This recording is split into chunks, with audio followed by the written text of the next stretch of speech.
Hello and welcome to the Scholar Circle, scholarcircle.org. I'm Maria Armoudian. In this hour, why should we recognize genocide? What does acknowledgement and commemoration mean for genocide awareness and for justice? Doug Becker explores. Welcome to Scholar Circle. I'm Doug Becker. Commemoration and remembrance of genocide is an essential tool of statecraft and individual political action. Genocide Awareness Month is driven by a desire for commemoration with an eye towards ensuring that the dictum never again is more than just words. But the commemoration and acknowledgement of genocide carries a political risk. Memory contestation has a profound impact on these historical narratives and demonstrate what's at stake in this commemoration and maintenance of memory. On today's show, we will examine the role of commemoration, of memory, and of driving towards universal recognition of genocide as a political tool to counter future genocides. Our panel is Stephen D. Smith, who is the Andrew J. and Erna Finci-Viterbi Executive Director, Chair of the USC Shoah Foundation in Los Angeles. He also holds the UNESCO Chair on Genocide Education. Dovile Budryte, Professor of Political Science at Georgia Gwinnett College. She is co-editor of Memory and Trauma in International Politics. And Maria Armoudian, Senior Lecturer in Politics and International Relations at the University of Auckland. She's the author of The Danger Zone, Frontline Journalists, Their Jobs, and an Increasingly Perilous Future, The Big Lie About the Armenian Genocide, and of course my colleague and co-host, as well as founder of Scholar Circle. Thank you all for joining us. Stephen Smith, let's start with you. You are the director of the USC Shoah Foundation, kind of dedicated to memory and genocide education. Could you describe your work and kind of the mission of the foundation? Yeah, the foundation was established in 1994 by filmmaker Steven Spielberg to collect the testimonies of witnesses to the Holocaust, primarily survivors of the Holocaust, but also a range of other victims of the Nazis, as well as witnesses such as liberators and war crimes trials participants. Subsequently, in the last decade or so, we've expanded that collection to collect testimonies from genocides other than the Holocaust. Going back as far as the Armenian genocide, we have around about 1,500 testimonies of the Armenian genocide that were collected in the 60s and 70s and 80s, as well as testimonies right up to the current day, including those of the Rohingya from 2017. So it's a collection. Layered onto that is academic program, schools programs, research programs, and of course, working with colleagues at universities and campuses around the world, about 200 partners that we have. And with the interest in genocide, I know it started seemingly focused on the Second World War European genocides, but this sort of branching and discussing genocides broadly. How much of the attention of the foundation really is on the Second World War genocides and how much on some of these other genocides throughout the 20th century? Well, from a volume perspective, we have nearly 53,000 testimonies that are from World War II. And of those, 51,500 are of survivors of the Jewish survivors of the Holocaust. But so it's the vast majority of content is from World War II and specifically the genocide of the Jews during World War II. However, the other collections, while smaller, are given equal weight within our program and our research programs. So, you would expect to see testimonies of the Armenian genocide or of Cambodia, of which we have a very small collection, being used in our education programs and research programs. If not as often, we give it the same primacy insofar as each testimony has equal weight within the work that we do. Yes, and the importance of this work, Dovile Budryte, is that I know there have been campaigns to alter historical narratives, to emphasize certain aspects of genocidal campaigns versus others, to justify genocidal campaigns. I know you've been doing work in the Baltic states on that question. How salient is that topic today? Are there still these attempts to try to alter the history of genocide in the region?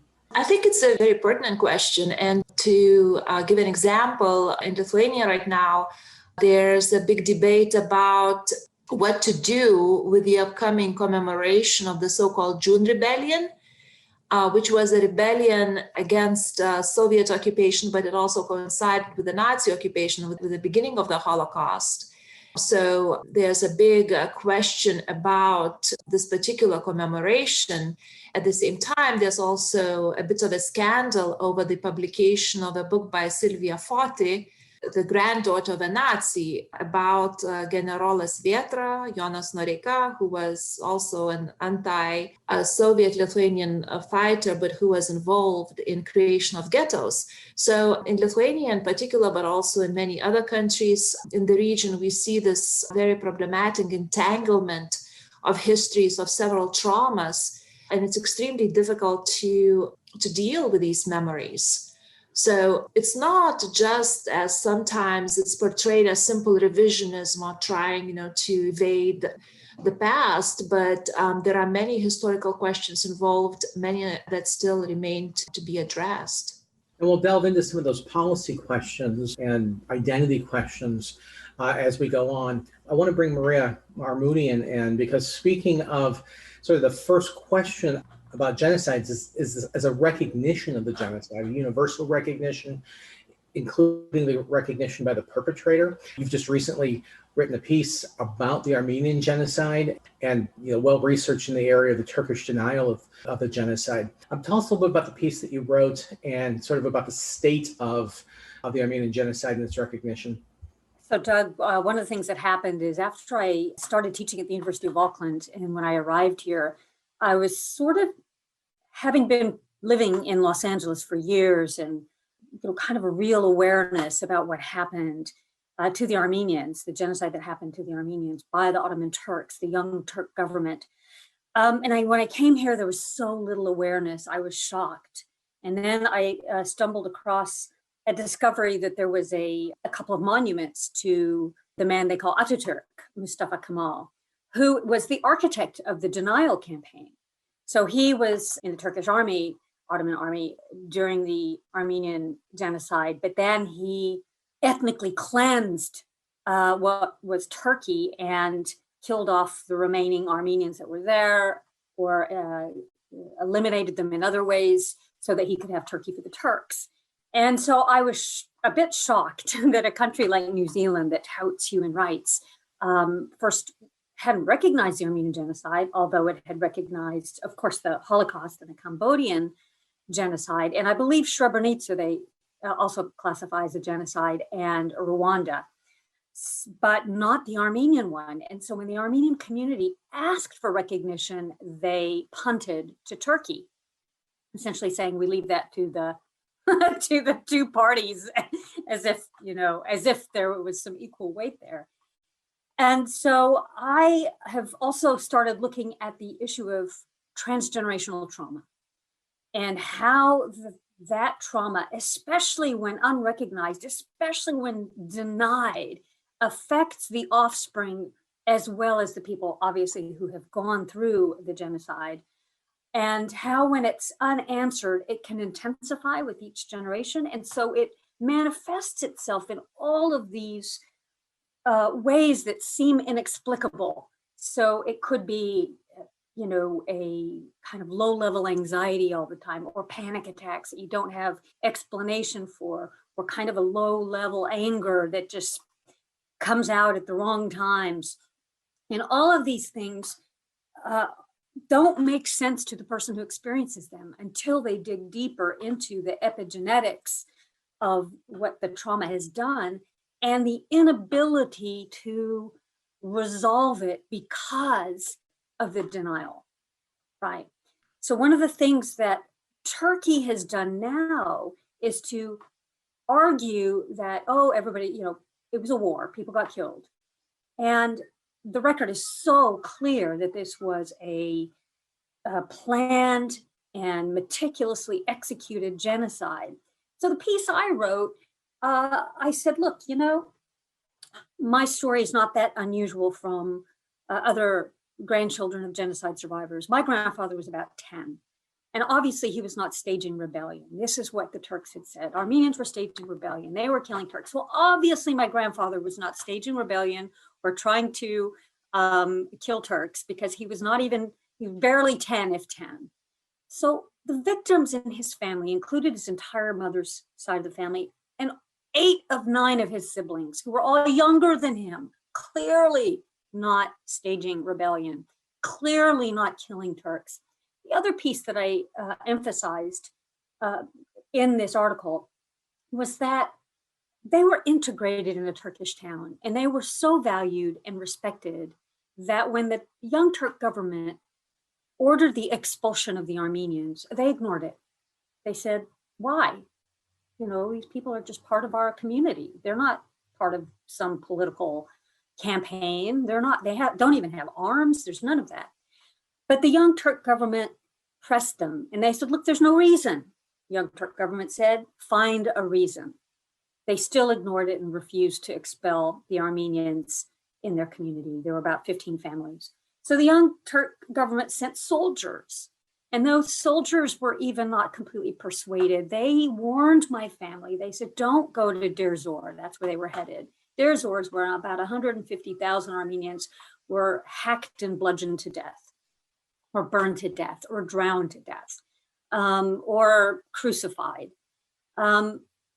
They said, you should bribe your way into Raqqa and hide there. So they did, and they hid there and checked. They kept checking to see if they could leave the barn where they were hiding by counting bodies coming down the river, hundreds of bodies coming down every night. So the point of the article was, the big lie is so obvious if you just look at the facts. These were children. These were, the infirm. They had already killed all the men by conscripting them and then killing them. They had already killed the community leaders. And so it just pokes a hole in that big argument. And that the rest of the world does not say, oh yeah, you're right, God, that's obvious. Leaves Armenians and others who have this, have a genocide in their history, to be left with all of this sort of identity-related shame, identity-related anxiety. It's going to happen again, and on and on and on. And I'll just be quiet now because I know I could keep talking about this. But Doug, I'd like to respond a little bit to Maria there. I remember 2004, we were wrapping a conference in Stockholm, part of a 4-part series convened by the Prime Minister of Sweden called the Stockholm Forum. And the last one was on genocide prevention. And I was involved in convening the conference. We were very pleased. There were 45 country delegations, 1,000 people in this hall. The UN Secretary General at the time, Kofi Annan, made an announcement in the closing plenary that there would be a new position at the UN for a special advisor on genocide prevention. I have to say, I was leaving that hall highly elated after many months of work to try and make that happen. And I was the last person to leave the hall. As I walked out into the foyer of this giant conference center, there was a young woman waiting for me. She was in her mid-20s, I remember vividly, and she was standing right in front of me, tears pouring down her face. And I looked at her and said, what's the matter? And she said, well, what about me? And I said, well, what about you? She said, my great-grandfather was a survivor of the Armenian genocide. And while I'm happy that all these things are happening to recognize genocide, where does it leave me? And it was a profound, profound moment. And it speaks very much to what Maria was just talking about. And that denial has been so pervasive and corrosive. And I think what we see is the pattern of history is that denial is generally the last act of genocide. When the killing stops, the genocide is not over, and those that either perpetrated or apologize for the perpetrators or have their own identity politics weigh in to deny the victims the dignity of their memory, and essentially continue to perpetrate the ideas of the perpetrators through the act of denial. And it's extremely dangerous, and has lasted 100 years for the Armenian community. You're listening to Scholar Circle, scholarcircle.org. I'm Doug Becker. We're discussing genocide commemoration, memory, remembrance, acknowledgement, and its implications. Speaking of denial and recognition, there is some speculation that President Biden might recognize the Armenian genocide. I know there's been some conversations about what that means, with respect to policies or any sort of, what that would mean. But just from a personal perspective, as well as a political perspective, what would that mean? So first of all, yes, he's poised to do it tomorrow. All of the leaks and the preparation have said that Joe Biden is going to officially acknowledge the Armenian genocide. And I would just want to say, before I even respond to your great question, is that President Biden has been so sort of transformational in so many ways that I think a lot of people have found unexpected. And it's sort of this combination of his long periods in politics, so knowing how politics works and how it's done. I think his own personal history with trauma, as well as probably his Irish background, to sort of be able to have some empathy on these issues. Not quite a genocide, but enough of loss to really be able to relate. Plus, personal integrity. He's been keeping his promises. How's that? So, I know a lot of Armenians, one in particular who says, if it happens, I'll eat my hat. And I told him to get his salt and pepper shakers out because I'm expecting Joe Biden to come through. So what it means on a psychological level first is that we can start to heal. It's a bit of a salve. It's not the apology that we need. I do think apology goes a long way. It's not any form of reparation because we lost all our family members. We lost our indigenous lands. We lost everything we had built for centuries in what had been our home, where we lived peacefully with all of our neighbors and thrived. And all of that was taken from us. And we've had to start over, not just once, because most Armenians ended up going to other countries that went to war. They ended up going to Lebanon or Cyprus or Syria, and then had to flee again and start over once again. So it starts to at least offer the psychological salve so that we can move on from this, not forgetting. And then perhaps it starts to push Turkey towards an apology. If enough countries do, we're seeing what's happening with Russia right now, and Joe Biden putting enough pressure on Russia that he's changing. Putin is starting to change some of the things that he might not have changed under a president like Donald Trump. So it could lead to some policies. It could lead to some things, both for future genocidaire, but also for healing for Armenians, some kind of restoration, some kind of reparation that will repair the damage that we have been carrying on for 2 generations now. Maria had introduced this concept of a transgenerational trauma. Dovile Budryte, I know you've written about issues of trauma, this question of sort of transgenerational trauma, both from the personal perspective that Maria is giving, but certainly from a collective or community perspective as well. How important is international recognition of atrocities of genocide in helping communities wrestling with this transgenerational trauma? I definitely relate to this concept of transgenerational trauma. I mean, I think there's also a very useful term, post-memory, also that basically asks the question after the survivors are dead. I think it's especially essential for the Armenian genocide, right? I mean, how do we continue with the memory?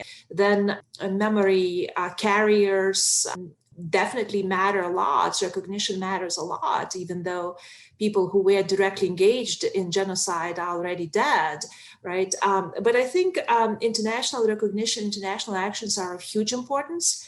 I can just talk a little bit from the perspective of Lithuania. In the case of Lithuania, when Lithuania regained its independence in the early 90s, there was a lot of a struggle with the recognition of the Holocaust. And for the Lithuanian Jewish community, it was indeed a big deal.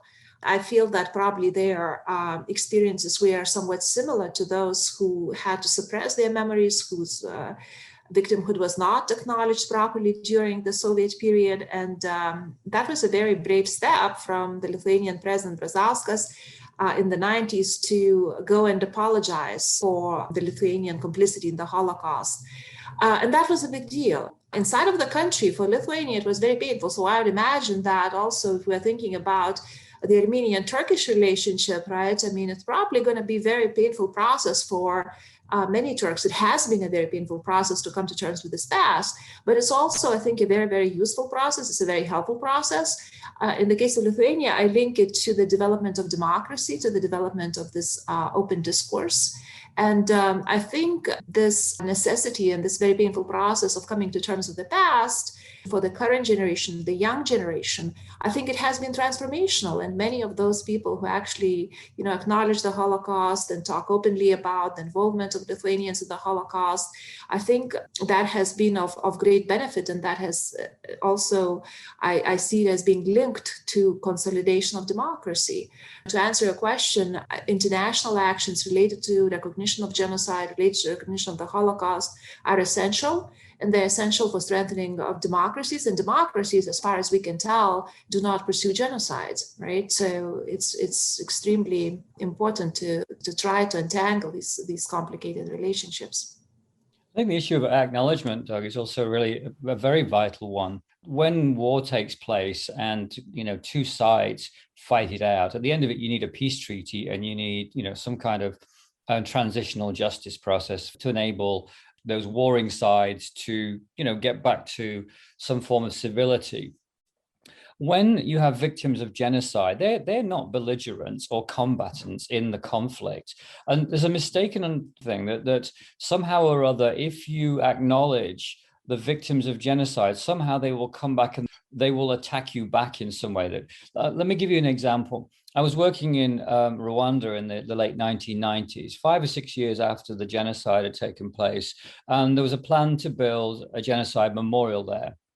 I became the project director of that and ran the program. But one of the things that was very disturbing was a number of the governments and embassies and aid agencies thought that by creating a memorial, you would effectively be setting up sides so that the victims would turn around and wreak vengeance on the Hutus who were the perpetrators. And what I said to them from my knowledge of working with Holocaust survivors, I said, actually, the reverse will be true. If you acknowledge what has happened to this community of people, they will become the members of society who will help the healing to take place. Because in my experiences, when you acknowledge, you don't get hatred and bitterness in return. What you get is an openness to live together and engage. One of the most touching experiences I had actually was when we created the Memorial Center, and all of the, the presidents and the pomp and the ceremony was ended as this new memorial opened. Standing outside the gates were about 2,000 survivors of the genocide, who just, as the security all left and the site opened, they just came in and they just sat and found this place in their society where they could be and be fully recognized and be fully human. And it started a process of healing in that society, which is continuing to this day. And it's not the bricks and mortar, it's not the monument, it's actually what it means in the society and how individuals are being recognized. The panelists here today are talking about exactly the same things in completely different geographies. And there seems to be a lot of similarities in terms of how these things work. And Maria, thinking about the potential, the American recognition, which may very well be forthcoming, but also within Turkey, I know that there are some pretty vibrant debates, really for the first time, probably in a generation, where you have Turkish scholars who are encouraging the government to acknowledge genocide. I don't expect the government is going to shift its position in denying the genocide, but how important are these kind of private campaigns, as I said, within Turkey for recognition, on behalf of the Armenian people and the possibility of some form of reconciliation between the Turkish and Armenian people?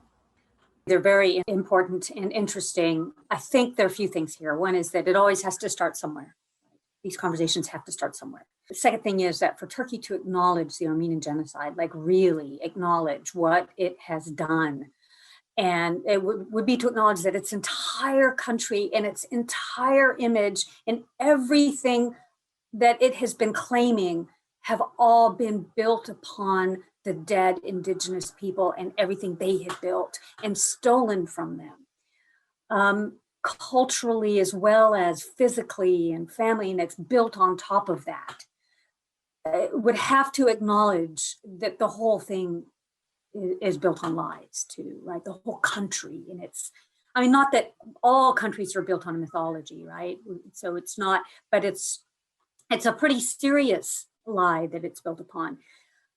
Now, this may be why the country fights so hard and jails scholars or exiles scholars who talk about this, because it's a pretty, it's like that, if you've got a sweater and you've got the string that's hanging out, you pull on it, it could undo the entire sweater. And I think that there is some understanding that sweater probably needs to be undone because there's no integrity to it. So it's a great thing. It's a place to start. I'm sorry for the scholars who have been, really oppressed and punished for their courage and for their willingness to speak the truth. But that is what has been happening in Turkey. It has crushed many of the human rights campaigns.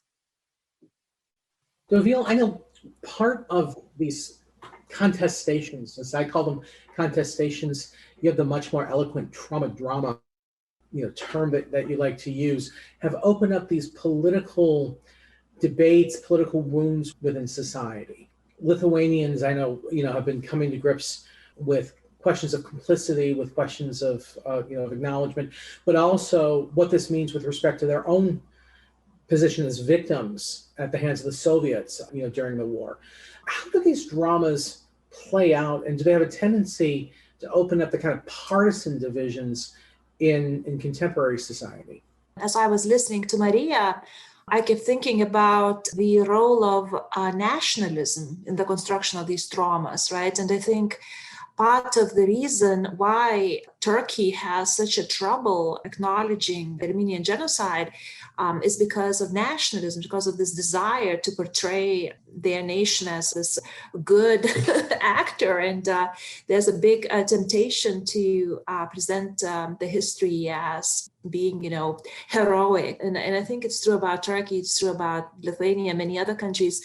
Very often it's very tempting to see yourself as a victim and as a fighter for the good cause.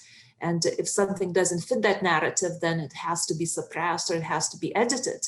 There's fascinating literature right now in political science, in international relations, ontological security literature that basically argues, look, all states, Turkey, Lithuania, Germany, all states, the United States for that matter, they present these biographical narratives, these biographical stories to the world. And those stories very often deal with fighting for the right causes. Those stories very often deal with traumas, where the nation kind of embraces this idea of a collective trauma, and a lot of cultural works goes into it. And if something doesn't fit that narrative, or if something challenges that narrative, then there are these critical situations or crises, right? And it's extremely difficult to live through that crisis. It's extremely difficult because it's disorienting. Out of the sudden, your narrative is being challenged. And I think that this is precisely what's happening in Lithuania. When Lithuania regains its independence, there was a lot of interest in the stories associated with Soviet repressions, deportations. There was a lot of interest in also telling the story about a resistance to the Soviet Union, anti-Soviet partisans. And then stories started coming out how some of these heroes were involved in the killings of the civilians, how some of these heroes, anti-Soviet fighters, were also engaged in the Holocaust, right? I'm not saying all of them were, but some of them were. And that was extremely disorienting for this drama that was created during this initial state building period, but it also goes back to the diaspora, Lithuanian diaspora, which was basically talking about the so-called Baltic Holocaust and so on and so forth. So I think this is what we are seeing in the case of Turkey as well. I think we're seeing this international attempt to challenge and to rewrite this traumatic story that Turkey has constructed for itself, and that's why it's so disorienting. That's why there's so much resistance. And in my eyes, again, this has a lot to do with ontological security, with a desire to present a biographical story that kind of fits these preconceived notions of fighting and suffering. Now, Stephen Smith, I know a lot of the work the foundation has been doing is the oral history campaign to try to make sure that we have a recording, of these atrocities, a recording of these genocides. And certainly some of them, you're in a bit of a race with the march of history because so many of the survivors have now gotten to be of an advanced age.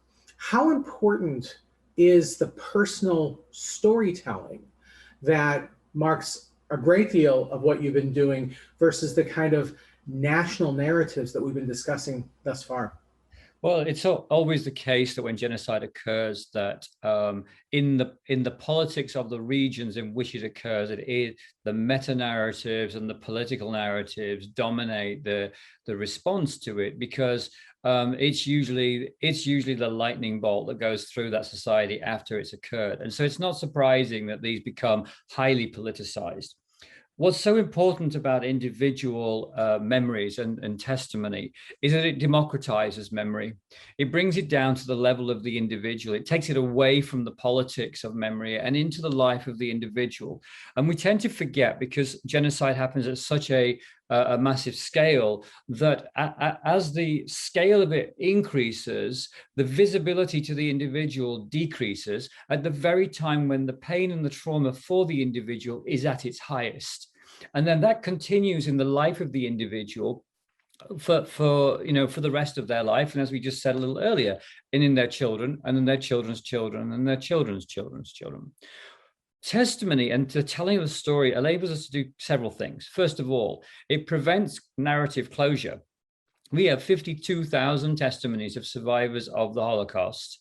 You cannot get one mythological narrative out of that. It's 112,000 hours. You've got to speak 42 languages to be able to follow it. And so you've got all kinds of points of view and perspectives. So what it does, it puts the challenge on the listener, on society, effectively to respond to those multiple narratives and make more complex their thinking, not simpler. In politics, we go to simple. It's bifurcated, black and white. It's the sort of a dualism between them and us. And we exacerbate the them and us. Through these individual narratives, you make it more granular. And if you take the time to listen to them, then as an individual, you become much more sensitized to the variety. Suddenly, Jews are not all victims, because some collaborated. Not all Nazis were perpetrators, because some helped. Not all Poles fell into one bucket or Lithuanians into another. You start to see the real complexity of humanity at play. And so that's why I find it a very good medium to be able to not only tell the story with, but also to research more deeply what the human consequences were. And Maria, I know there's such a complicated narrative, even when you were highlighting the references to Ataturk and the Young Turks and their complicity in the Armenian genocide, because sort of relating both of these stories, the notion of the complexity and Dovile's reference to ontological security. Turkey is protecting the narratives, the myths around the founding of the modern state. I actually came across a post even on social media that said, why is Turkey so upset? It was the Ottomans who committed the Armenian genocide. It wasn't Turkey. Why don't they just move on? My question is, what would you have said to that response, which is actually a fairly common one when addressing this question of Turkish recognition of? It's another form of denial. I mean, if you look into the entire history of the region, the Turks coming in and then building the Ottoman Empire and then annihilating the Christian populations. I just want to also add that the Armenian genocide was one really of three that were going on at the time. There was also a genocide of the Greek population as well as the Assyrian population. And the Assyrians hardly get acknowledgement at all And the Greeks are beginning to get acknowledgement, and the Assyrians are left without a state. I ended my piece in the New Zealand Herald that you referenced earlier, saying that the recognition would offer us a salve to start to heal our scattered and battered nation. And that was because we're scattered all over the world. But the Assyrians, they're really scattered, and they've hardly had even any countries recognize it. So I know I went off the subject because I know you were asking about, was it the Ottoman Empire or was it Turkey? It was the Young Turk government. This was as you said, the founding of the modern Turkish state came upon this. They called it the Ottoman Empire, but it was Ottoman Turkey. Even if you look at the newspapers at that time, they still called it Turkey, the Ottoman Turkish Empire. And you can't forget that it continued on under Mustafa Kemal, otherwise now known as Ataturk, that this continued. Scholars are now calling it a 30-year genocide, not a genocide that started in 1915, but it started back in the days of Sultan Hamid in the 1890s and continued even after into the 1920s under Mustafa Kemal, otherwise known as Ataturk's reign. And I know from a sort of a global perspective, the question of, who were the victims of a genocide is such an intensely debated topic. Dovile, I think of a question I was asked, actually it was at my dissertation defense when I wrote a dissertation on war crimes prosecutions, and was asked, why is it that certain communities are simply not recognized as victims? And specifically, the question was about LGBTQ victims, was about Jehovah's Witnesses, and then I would add to that the Roma community, which has only been recently recognized as a victim. Why is that, and how much does that complicate our remembrances of genocides broadly, but specifically the Second World War genocide? I think it's a fantastic question. I kept thinking about when Maria was talking about, this trauma of unrecognized genocide. I was definitely thinking about a Roma community in Lithuania and elsewhere in the world who have been fighting a lot for the recognition of their suffering, of their genocide, of that obviously took place and must be recognized. I can just say that, fortunately or unfortunately, a lot of it has to do with politics. A lot of it has to do with trauma drama, the cultural work, and also the ability to gain visibility. So when it comes to the case of Lithuania, it's a fascinating phenomenon that's going on right now when we witness the cooperation between the local community, the local Jewish community, and the Roma community. And instead of trauma competition, we see multi-directional memory, I think, which means that there's recognition by the Jewish community that Roma community also went through genocide, and there's also common recognition of this trauma. Unfortunately, again, for Roma community, it's such a marginalized community.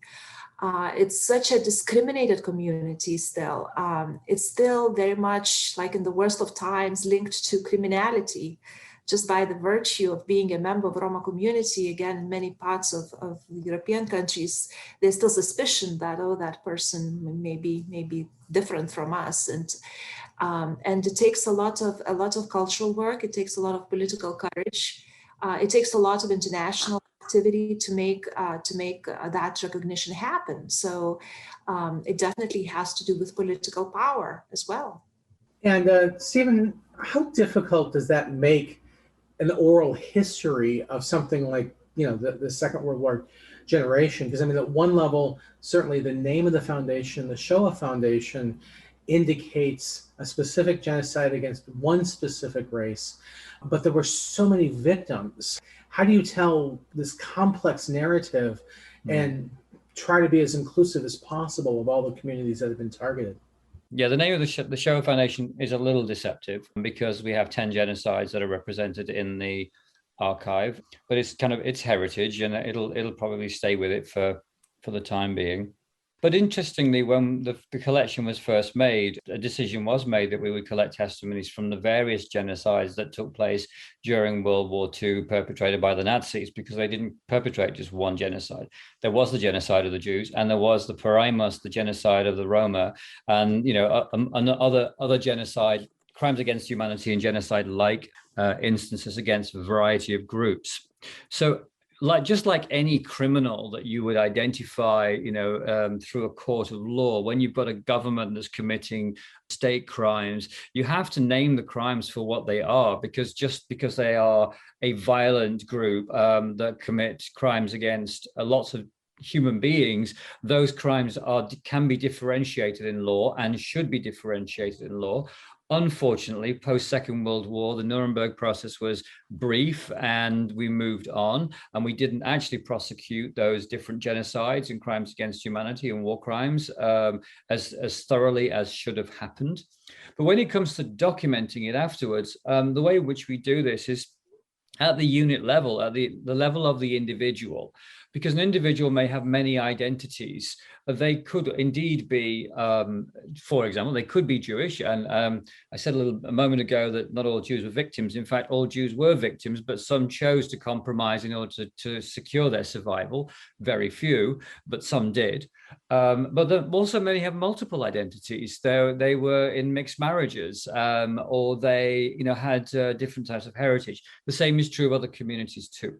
So when you take it down to the level of the individual, you're not making a judgment about that individual based on a single identity, but on their experience at that time. So if they were Roma and they were living in Poland or Hungary or Lithuania, wherever, they definitely experienced genocide, because there was genocidal policy against the Roma communities all across Europe, just as there was a genocidal policy against the Jews. It was just a different set of policies executed in a different way, in a different time scale. But there's no question that those communities need to have their own voice to tell their own story. And so within the Shoah Foundation's archive, there's about 420 Roma testimonies, mainly in Hungarian, some in Romani, some in, I wish there was more in English. There's only 4 in English. Most of them are in Central and East European languages. But a vital archive, not only of what happened during World War II to that group of people, but actually of Romani history in Europe writ large during the 20th century, because the methodology we take is, full life history. So we learn about what it was like to live in a Romani or a Sinti family in the 1920s and 30s, way before Hitler came to power. And they are fascinating histories, I have to say, through to, those individuals trying to seek restitution in the 1990s and still not knowing where to take their paper from the Red Cross to try and find out if they can get a pension. So it's a kind of a very, all of these testimonies are more than the period of the genocide itself, but really a history of those communities as told by the people that lived in them, with their multiple identities, with their whole life trajectories in multiple countries, told, with the benefit of reflection. And it makes it very rich to explore.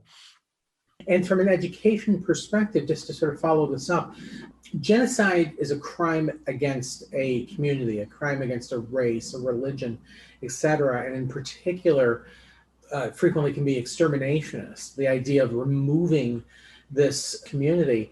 What you're describing is not just a remembrance of the crimes themselves, but the history of the community itself prior to the conflict, prior to the atrocity, through the atrocity, and then what survives. So I'm asking from that perspective, when you see your role as an educator, I think of the Shoah Foundation as fundamentally an institution for education about genocide, how much is the emphasis, or should the emphasis be, on also recognizing the culture, recognizing the group and their experiences prior to genocide, and then also the experiences after? So we're teaching students about communities they may not know about because of these, they've been so dispersed or even destroyed. So the mission of the Shoah Foundation is to develop empathy, understanding, and respect through testimony. it's not actually to archive and document and research, our collections. It's really to work with audience groups to understand much more about what the individuals and groups went through, hence the empathy piece of this.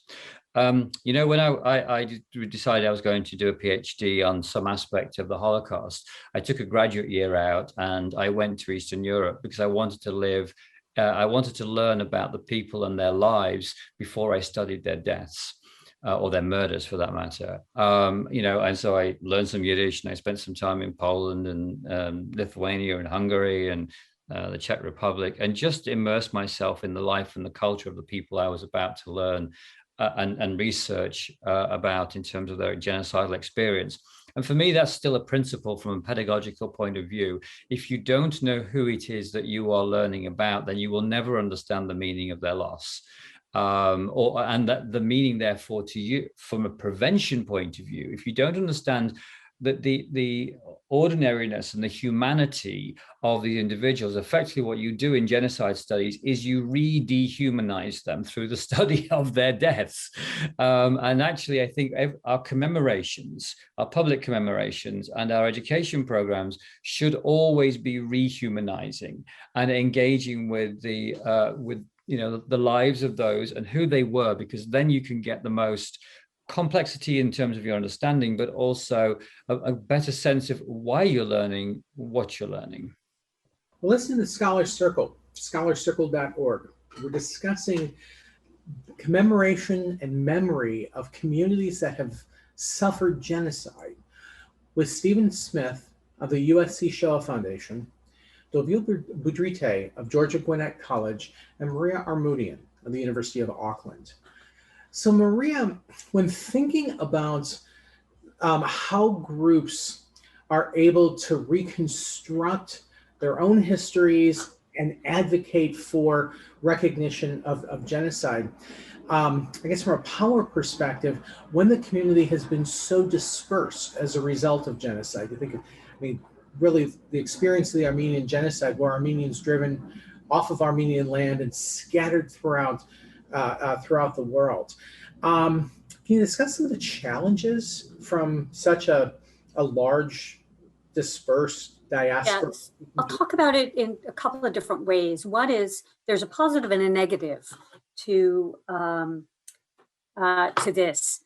The positive is obviously that we have multiple governments that we can speak to and seek empathy from and start a process. The negative is obviously we are not a force together. But through social media and through technology, we've been able to form a larger community that is connected in that way. And of course, COVID has emphasized that that's something that we all have to do anyway.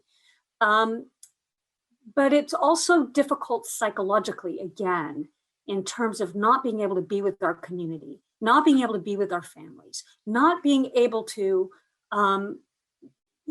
feel what that is when you've got that real connection. And people are experiencing that with COVID. Well, guess what? People like the Armenians, like the Assyrians, like other genocidal victims have been experiencing this being ripped apart from their loved ones and from their homelands for a very long time. COVID is now bringing that to other people's consciousness. Like they are also experiencing what it's like to be separated physically from the people you love and from the places that you feel a connection to. Dovile, I also wonder how much these trauma dramas that we've described have been forged from, in the case of the nation you study, Lithuania, of a relatively recent independence, but Eastern Europe filled with countries that are ironically newly independent, but have long histories, long cultures, and trying to forge a kind of new identity for the 21st century, but driven by these historic experiences. Is it more intense in countries like, say, the Baltic states than it might be across other countries that just have a longer history, a country like, say, Germany or Japan? I have been struggling with this question of, is East and Central Europe somehow very different, let's say, from Western Europe, right? And I think there's something to be said about also the strategies that are coming from the actors, international actors, are very often treating the region as a lesser, somehow less developed, less Western, less democratic, etc., etc. Even though without any doubt, there are huge problems with democracy in countries such as Poland and Hungary, without any doubt. But I think the problem of coming to terms with the past, for the lack of a better term, or acknowledging complicity in the Holocaust is very complicated by the international dimension. A lot has been written on it already, but I think acceptance into the European Union, acceptance into the transatlantic community also came with an expectation of a different historical narrative. And that complicated matters greatly because also when trying to embrace these local heroes with a bad past, right, with these past of the involvement in the Holocaust, I think also at the same time, we're seeing a backlash against what is perceived as a Western story. I'm currently working on this article for a book about memory of the Holocaust. And one of my major arguments is that probably many of the mnemonic conflicts that we see in Eastern Central Europe, and including Lithuania, definitely stem from this clash of the narrative of hegemonic Holocaust and also the local trauma dramas, the local stories of suffering that went to challenge this hegemony of the Holocaust as a big trauma. I think it's a very, very complicated issue, but I think it's essential that there are local stories. I completely agree with Stephen when he was arguing that it's essential to hear and learn about the lives of people, not just during genocide, but also what happened before genocide. And I think probably some of the most promising endeavors to address the legacy of the past, I think, would be focusing on the lives of communities such as Roma communities, such as Jewish community, other communities that suffered not just during the Holocaust, but also before the Holocaust, and also fight for their rights and against their discrimination of what's happening right now. So I know I kind of moved away a little bit from your question, but try to relate to also what other speakers said as well. Stephen, you had made references to the way in which the foundation is addressing contemporary genocides. The Rohingya was one in particular. How much is this commemoration about the past and about recognizing trauma? How much of it is about recognizing contemporary genocides and saying never again really should mean never again? Doug, I'm involved in co-hosting a podcast called The Memory Generation. And it's just launched. The first episode is out. And actually, we start by a mass grave in Bergen-Belsen, where filmmaker Sidney Bernstein turned up as part of the British forces to document what had happened there. And he saw this site and he realized that it was so unbelievable what he was seeing that it was perfectly deniable. And that if he didn't document it quickly, that it would not be believable very shortly. And therefore, the likelihood of it being repeated would go up. And so he did something remarkable in the middle of this scene from Dante's Inferno. He said, "Get me a microphone." Why? Because he wanted to hear from the SS. He wanted to hear from the local burgomeisters. He wanted to hear from the survivors right there, so that the documentation of that moment would become the warning for history, because he intuited that this kind of thing would happen somewhere else. And that's the bouncing off point for the memory generation. And what it's looking at is, how does the way in which we think about and talk about the past influence the way in which we understand our present? So I'll just say, listen to that. Keep track with it. And we're going to be going back and forward between the past and the present, each episode every month. I think it's a wonderful way to end our conversation. We've been discussing the importance of commemoration, the importance of memory, of acknowledgement, of conversation, and understanding the complexities of genocide while maintaining a moral clarity and understanding just how evil the act is and how much we must act collectively, act united in opposition to any future genocide. want to thank our guests, Stephen Smith, who is the Viterbi Executive Director Chair of the USC Shoah Foundation in Los Angeles. He also holds the UNESCO Chair on Genocide Education. Dovile Budryte, Professor of Political Science at Georgia Gwinnett College. She's the co-editor of Memory and Trauma in International Politics. And Maria Armoudian, Senior Lecturer in Politics and International Relations at the University of Auckland, the author of The Danger Zone, Frontline Journalists, Their Jobs, and an Increasingly Perilous Future, and a new article called The Big Lie About the Armenian Genocide.